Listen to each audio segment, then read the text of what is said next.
예, 요한복음 11장에 나오는 나사로는 누가복음 16장에 나오는 거지 나사로하고 다른 인물입니다. 향유를 예수님 발에 부은 마리아와 마르다의 옥바인과 동시에 예수님의 친한 부시입니다.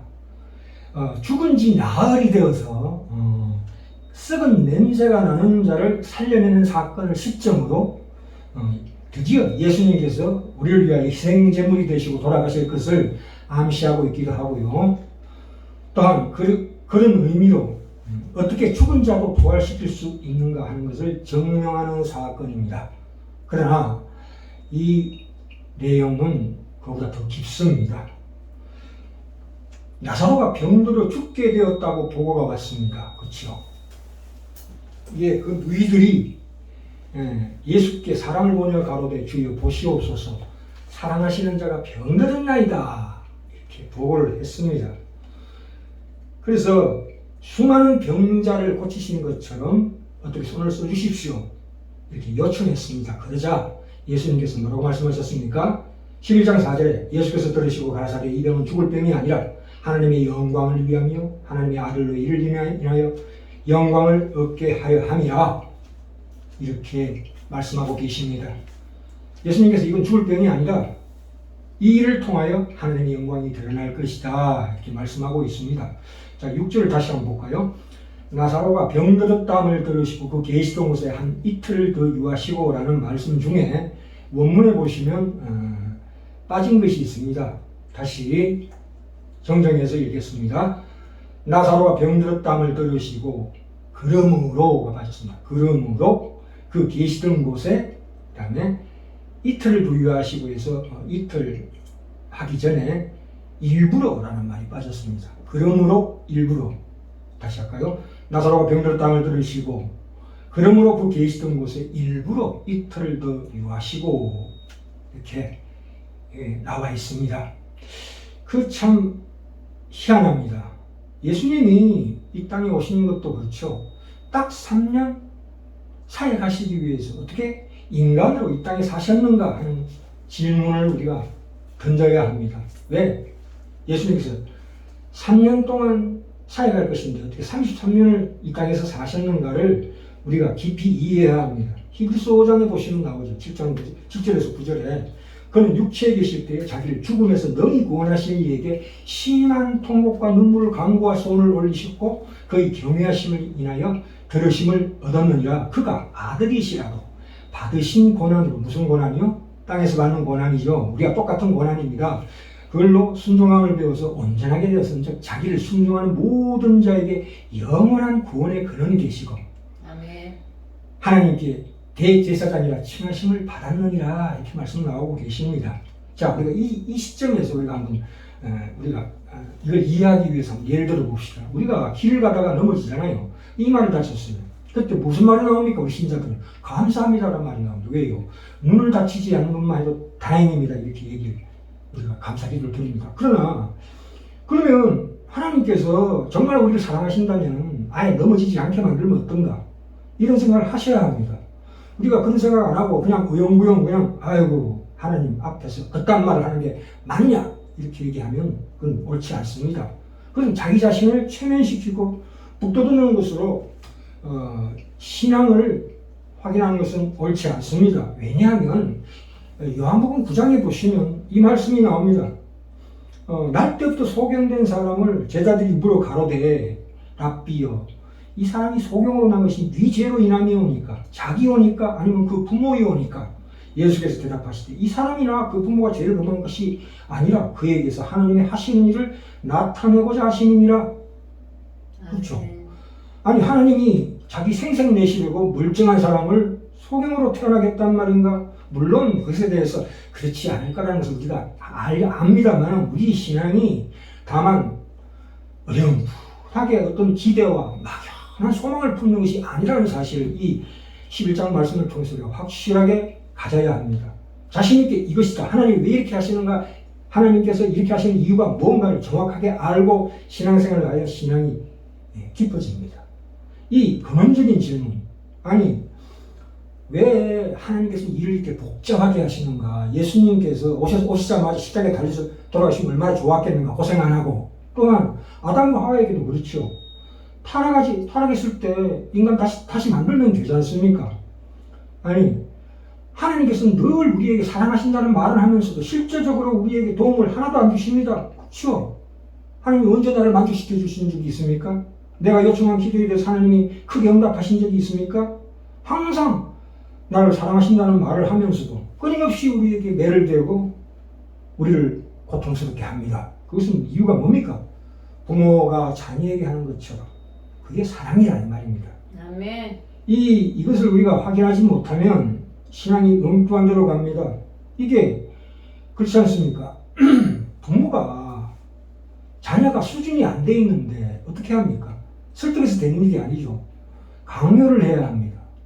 그래서 자식은 그걸 이해를 할 수가 없습니다. 어떻게 이해를 합니까? 자녀가 부모의 말을 어떻게 이해를 합니까? 네가 학교 열심히 안 다니면 나중에 직장도 못 구한다는 얘기를 이해를 못해요. 그러나 나중에 때가 되면 이해하게 됩니다. 아, 이래서 부모가 나에게 이렇게 강요를 했구나. 이 하나님의 주권이라는 것도 그래요. 하나님 왜 내게 명령을 내리시고 내게 복종하라고 그러고 내게 항복하라고 그러냐면 결국은 복을 주시기 위해서 아멘. 그렇게 하신다는 것을 우리가 이제 이해해야 합니다. 아멘. 사랑이라는 것은 부모 입장에서는 자식에게 사랑을 주고 싶어 합니다만 상대방은 요청도 하지 않았고 또 줘도 모릅니다. 도리어 싫어합니다. 그렇죠. 그래서 하나님의 영광이라는 게 뭡니까? 우리의 축복과 나중에 정말 하나님 너무 감사합니다는 성품을 빚어내시기 위한 하나님의 그게 영광이다 이렇게 나옵니다. 그렇죠? 그렇습니까? 그래서 우리가 어떻게 됩니까? 내가 선택하고 결심하고 결단하고 그렇게 살아갈 수가 있는 겁니다. 그러니까 여기서 결론은 뭐냐? 나사로가 병들어 죽은 것은 또한 날 때부터 소경된 자도 마찬가지입니다. 소경되거나 병든 것은 다 우리가 타락해서 생겨난 우리 인류에게 공통적으로 생겨난 부작용들입니다.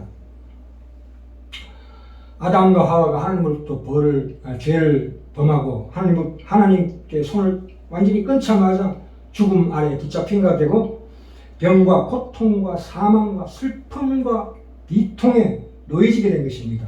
하나님이 굳이 따로 누구를 저주한 것이 아니라 죄를 지은 인간이면 누구나 이 일종의 병이나 이 죽음은 누구나에게 주어지는 저주요 형벌이라 이 말입니다. 하나님께서 따로 형벌 내릴 필요도 없이 그렇게 되는 겁니다. 역사상 하나님께서는 우리를 심판하신 적이 한 번도 없습니다. 딱 한 번 있었는데요. 예수님 십자가 못 박으실 때 제대로 심판하신 겁니다. 예수님이 한국에 모든 우리의 죄의 진노를 다 쏟아 부으셨습니다. 그 외에는 하나님께서 심판하신 게 아니고 징계하신 거예요. 노아의 홍수도 그렇습니다. 상징적으로 노아의 홍수를 일으키시고 난 다음에 하나님께서 안타까워하시고 다시는 내가 이런 공의죠. 하나님의 공의. 하나님의 은혜라는 것은 공의와 사랑입니다. 하나님의 공의를 처리하지 않으시고 사랑을 베풀 수는 도대체 없다는 것입니다. 그래서 다시는 내가 공의로만 너희를 심판하지 않겠다. 그래서 무지개를 걸어둔 거 아닙니까? 하나님께서 스스로에게 약속한 거예요. 소돔과 고모라 망한 것도 마찬가지죠. 그건 매질입니다. 우리를 징계하시는 사랑의 매입니다. 다시 한번 말씀드립니다. 하나님께서 우리를 죄와 죄 지은 자에게 어떻게 형벌을 내리시는가 한 역사상 유일하게 나타난 사건은 십자가 사건입니다. 거기서 하나님은 죄와 그 죄를 짓는 죄인에 대해서 어떻게 진노하셔야 하는가를 펼쳐 놓으셨습니다. 정시가 우리가 은혜 받았죠. 우리는 누구나 태어날 때부터 소경이며 누구나 병들어 죽을 운명에 처해 있는 사람입니다. 그래서 하나님께서 그러나 여기에서 우리에게 사랑만 베푸시고 오냐오냐 하고 천국으로 끌고 가시는 게 아니라 하나님의 공의를 해결하시고 또한 죄를 못 본 척 하시지도 않고 그것을 다 해결하시고 예수 안에서 해결하시고 드디어 그 사랑을 베푸시니까 그게 하나님의 영광이다 됩니다. 그래서 우리가 그것을 바라봤을 때 이것이 하나님의 영광이구나. 내 자신이 바로 하나님의 영광스러운 존재였구나를 깨닫게 하시는 겁니다. 내가 뭡니까? 에베소서 1장 6절에 나오지요. 너가 하나님의 영광의 찬송이 될 것이다. 내가 그 대상이다 이겁니다. 그래서 하나님께서는 이런 길을 걷게 합니다. 하나님께서도 예수님을 십자가에 못 박으실 때 얼마나 괴로웠겠으며 그 애타는 고통과 슬픔으로 통곡하시는, 참으로 침묵으로 통곡하시는 하나님의 마음에 대해서 전번 시간에 우리가 은혜 받았습니다. 그죠? 우리 같으면 확 썰어버리고 새로 만들면 되는데 하나님께서 그렇게 하시지 않는다. 그건 하나님의 지혜와 권능, 그 무소부재하신 그 하나님의 우리 사랑, 그것을 통해서 우리로 하여금 당신의 피조물이 진실로 하나님 앞에 항복을 받아내기 위해서 이런 과정을 거치게 한다 이겁니다. 우리가 늘 당하는 현실의 어려움에 대해서 우리가 만약에 하나님에 대해서 섭섭하게 생각하신다면 그것은 아직도 우리가 하나님을 몰랐을 것입니다. 요한복음 17장에 나오죠. 영생이란 유일하신 참 하나님과 그가 보내신 자 예수 그리스도를 아는 것이라고 나옵니다. 아는 것입니다. 하나님께 우리가 항복하는 겁니다. 내가 자신에서 정말 하나님을 사랑하는 마음으로 무릎을 꿇는 겁니다. 그분이 나에게 과연 무엇을 약속했으며 무엇을 앞으로 이루어 주실 것인가, 그걸 우리가 아는 겁니다. 이 성경을 통해서 나사로의 이 사건을 통해서 우리가 알아야 합니다. 그렇죠? 그래서 고린도서 4장에 나오지요. 우리가 기뻐하든 슬퍼하든 사망이든 어떤 협박이든 육체적으로는 근심하나 우리의 영혼으로서는 든든한 자리에 서 있음을 누리게 할 것입니다. 아멘. 우리의 겉사람은 후패해지나 속사람은 날로 새롭도다. 아멘. 15절 볼까요? 그래서 예수님께서 이런 말씀 하십니다. 11장 15절에 내가 거기 있지 않은 것을 너희를 위하여 기뻐하신대요. 나사로가 죽게 되었다는 소식을 듣고도 이틀을 더 유하신 이유입니다. 그러니까 살아있는 동안 가서 만나는 것이 아니라 죽은 다음에 가서 일으키시는 겁니다.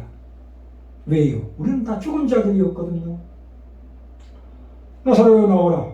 그 우리의 죽음과 사망에 그것을 깨고 일으키시는 하나님의 능력이 선포되는 위대한 사건입니다. 나사로야 나오너라. 그렇죠? 나사로가 병들었다 함을 들으시고 그 계시던 곳에 일부러 이틀을 유하신 이유가 거기입니다. 성경은 특히 요한복음서나 이 모든 성경은 믿지 않는 자를 위한 말씀이 아니고 믿는 자를 위한 책입니다. 우리가 구원을 어떻게 이해하고 있는가를 성경이 깊이 있게 지금 설명하고 계시는 중입니다. 우리가 가지고 있는 하나님에 대한 진리를 반드시 종합하고 정리해야 할 줄 믿습니다. 그래서 단단하게 체계를 갖춰야 합니다. 그래야 우리가 잘못 가지 않습니다. 우리는 하나님의 작품입니다. 하나님의 사랑의 대상인과 동시에 하나님 우리를 감상하신답니다. 아까 에베소 1장 6절에서 확인했죠. 모든 영들 앞에서, 모든 천사들 앞에서, 천하만 피조물 앞에서 내 자녀를 봐라. 영광스럽게 되는 이 내 자녀를 봐라. 나의 능력을 봐라.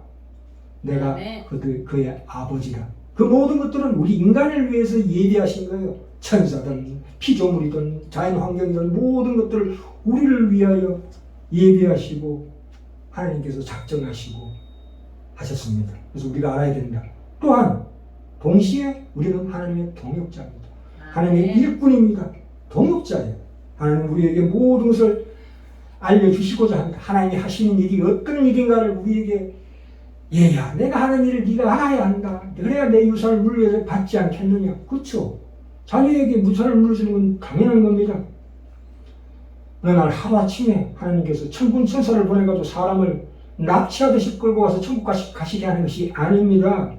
우리에게 인생을 주시고 인생 가운데 하나님께서 설득하시고 거기에 우리의 반발이 있고 하나님과의 씨름이 있다. 그 속에서 우리가 진실 하나님 앞에 항복시키는 일을 해나가시는 것입니다. 그래서 15절 말씀 내가 거기 있지 아니한 것을 너희를 위하여 기뻐한다. 구원 얻은 자, 중생 얻은 자는 반드시 하나님 앞에서 뭔가를 선택해야 하고 결심해야 하고 행해야 합니다. 아멘. 이것을 우리에게 하나님께서 가르쳐 주시기 위해서 이 말씀을 하신 것입니다. 아멘. 자, 이제 마지막으로 에스겔서 17장 가볼까요? 에스겔 37장이네요.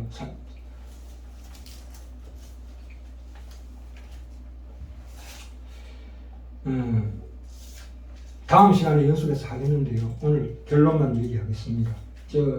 나사로가 나중에 배를 감은 채로 나옵니다. 그 사건을 예수님께서 나사로를 그렇게 일으키십니다. 에스겔서 37장 1108쪽입니다. 제 성경은 37장 1절부터 제가 읽겠습니다. 여호와께서 권능으로 내게 임하시고 그 신으로 나를 데리고 가서 골짜기 가운데 두셨는데 거기 뼈가 가득하더라. 나를 그 뼈 사방으로 지나게 하시기로 본즉 그 골짜기 지면에 뼈가 힘이 많고 아주 말랐더라. 그들이 내게 이르시되 인자야. 그가 내게 이르시되 인자야. 이 뼈들이 능히 살겠느냐 하시기로 내가 대답하되 주 여호와여 주께서 아시나이다. 또 내게 이르시되 너는 이 모든 뼈에 대언하여 이르기를 너희 마른 뼈들아 여호와의 말씀을 들을지어다.